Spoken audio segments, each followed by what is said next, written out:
La revolución pudo de esta manera reanudar su curso con una suerte de regularidad que pretende mantener hasta que venga el momento propicio para la inversión completa y esta vez definitiva, como ella cree, de la civilización cristiana y de todo lo que se construyó sobre Cristo para establecer sobre las ruinas del orden sobrenatural el reino del naturalismo, la deificación del hombre. Todas las sectas deben confundirse ellas mismas en la religión universal de la naturaleza. Esto es lo que actualmente quiere la Alianza Israelí Universal. En esto trabaja y tiene como misión de establecer en el mundo, haciéndolo, eso sí, con menos precipitación y con más conocimientos técnicos.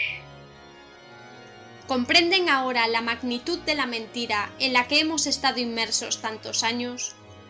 Todo lo que creíamos bueno de nuestra sociedad es en realidad parte del engaño del enemigo, que nos hace creer que esto es lo máximo a lo que la humanidad puede llegar. Sin embargo, sabemos que la revolución no terminó en 1789. Ese fue el inicio de la destrucción de todo lo bueno que pudiera tener la sociedad. Desde entonces nos han manipulado por medio de juegos de palabras para ocultarnos la verdad. La sociedad actual, la sociedad laica, aconfesional, se trata de paganismo, es naturalismo, y como dice la conjuración anticristiana, esto que vemos en la actualidad, con más evidencia aún, es el anticristianismo. La revolución consiste esencialmente en la rebelión contra Cristo e incluso la rebelión contra Dios. Más bien es la negación de Dios. Su objetivo supremo es sustraer al hombre y a la sociedad de lo sobrenatural. La palabra libertad, en boca de ella, no tiene otro significado. Libertad para la naturaleza humana de ser ella sola, como Satán, que quiso ser él solo, y eso, como lo explicaremos más adelante, a la instigación de Lucifer, que quiere librarse de la supremacía que la superioridad de su naturaleza le daba sobre la naturaleza humana, que fue eliminada mediante la elevación del cristianismo al orden sobrenatural. Y por eso, de Maistre muy precisamente caracterizó la revolución con la palabra satánica. Hay en la revolución un carácter satánico que la distingue de todo esto que se vio y de lo que se verá. Ella es satánica en su esencia.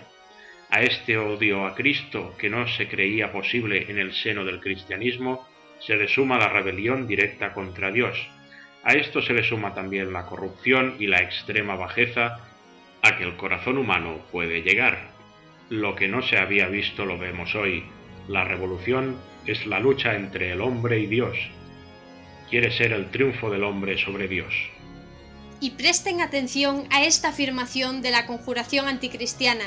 Recordamos que este libro se escribió en 1910. O estamos llegando al final del odio a Dios y a su Cristo levantado por el anticristo, volviéndose más general y violento, o bien estamos en la víspera de la más grande misericordia que Dios haya ejercido en este mundo después de la redención. Pues bien, ha pasado más de un siglo de esa cita, y echando la vista atrás, podemos decir que se han dado o se están dando ambas cosas. Por un lado, la misericordia de Dios ha llegado a su cumbre por medio de las revelaciones a Santa Faustina Kowalska, que ratifican con mayor severidad los ultimátums recibidos en Fátima de parte de Nuestra Señora, que anuncian el mayor estallido de odio contra nuestro Señor Jesucristo, que está todavía por llegar. Veamos las expectativas que se tenían de la revolución. En 1796, 2 años después de la caída de Robespierre, de Maistre escribía: «La revolución no ha terminado, nada hace presagiar el fin, ya produjo grandes males y ella anuncia aún mayores». En el apogeo de la epopeya napoleónica se decía: «Nunca el universo había visto una cosa igual, ¿y qué nos queda por ver? Ah, distamos mucho del último acto o de la última escena de esta tragedia.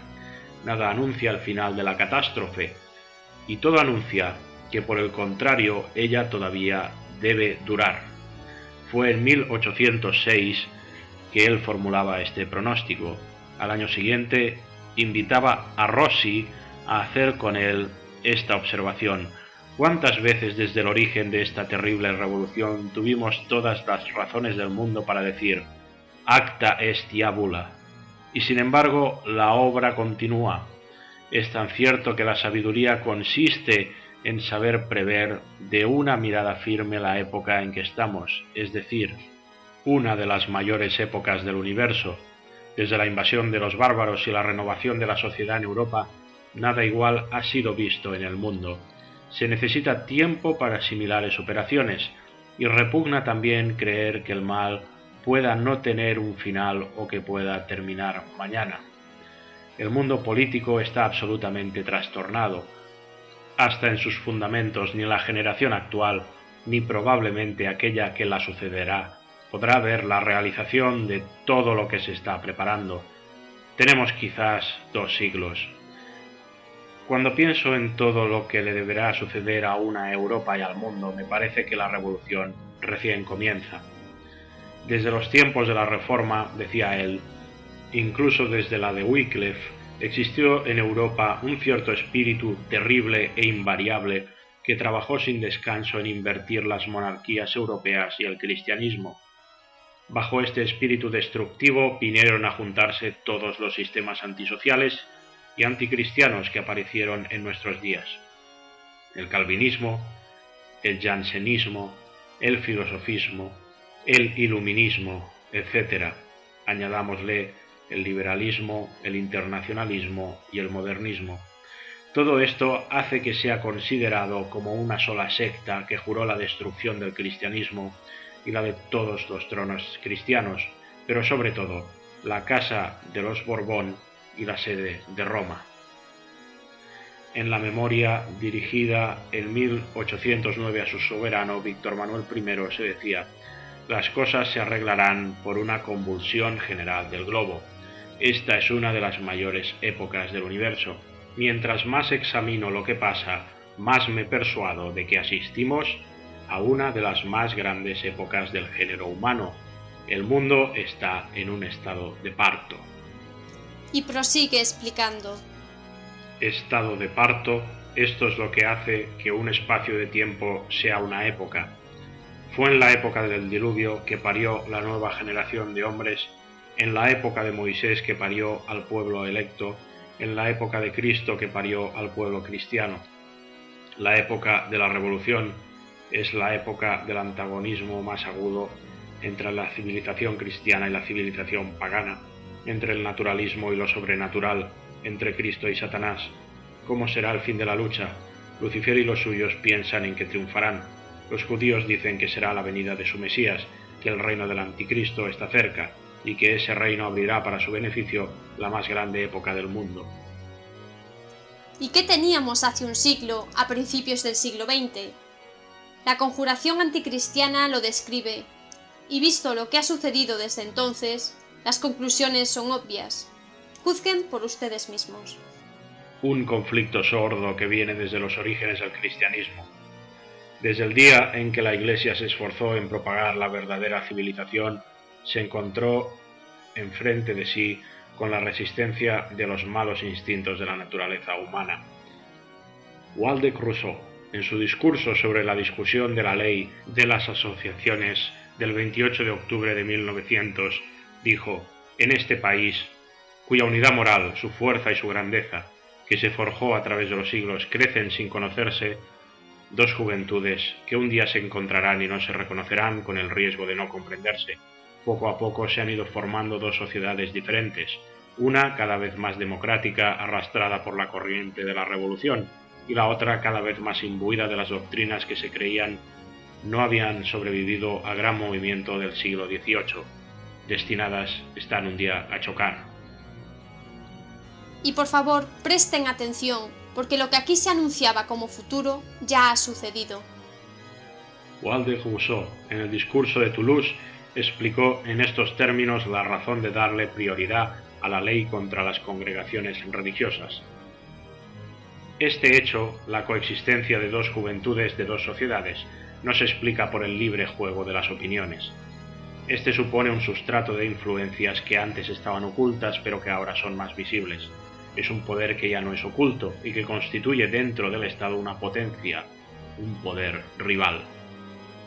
La aniquilación de las congregaciones religiosas está en su punto álgido, con la infiltración en las mismas de aquellos que únicamente buscan su destrucción desde dentro, por medio de la mundanización, tibieza, relativismo y tolerancia a las repugnantes y apóstatas ideas liberales y masónicas, que promueven toda clase de aberraciones como si fuesen derechos inalienables de la persona. Sin embargo, la aniquilación de las congregaciones no es el punto final del conflicto.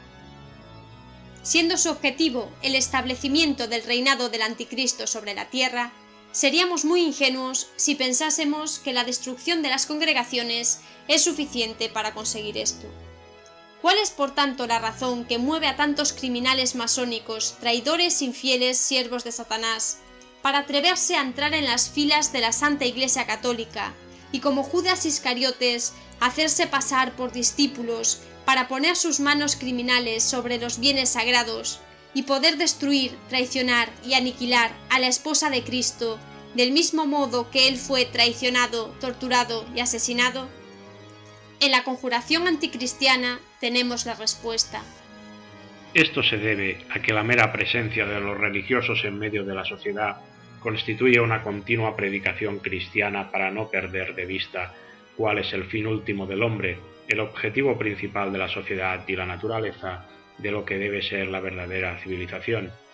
Ya con el solo hecho de vestir un traje especial en medio del mundo, le dicen a las multitudes de que somos creados para el cielo y que en la búsqueda de ese fin debemos emplear nuestros esfuerzos.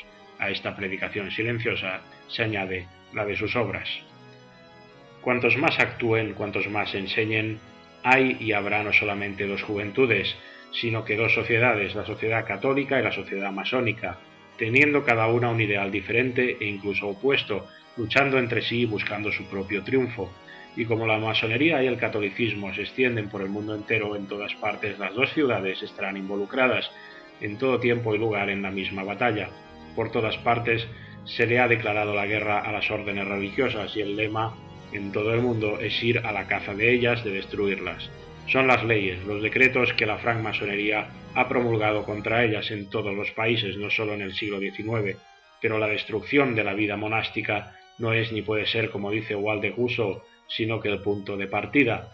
Supongamos que las congregaciones religiosas no tuviesen ninguna esperanza en ser restablecidas. Sería ingenuo pensar que el cristianismo se acabaría con ello. Detrás de sus batallones está la Santa Iglesia Católica. La Iglesia enseña no solo a las congregaciones, sino a todos los cristianos y a todos los hombres que el fin último no está aquí abajo, deben aspirar hacia lo alto. Es a ella cuando Walter Rousseau se refiere a ese sustrato de influencias que no ha dejado de actuar desde hace 18 siglos. Es a ella a quien se debe eliminar para matar todos los ideales cristianos.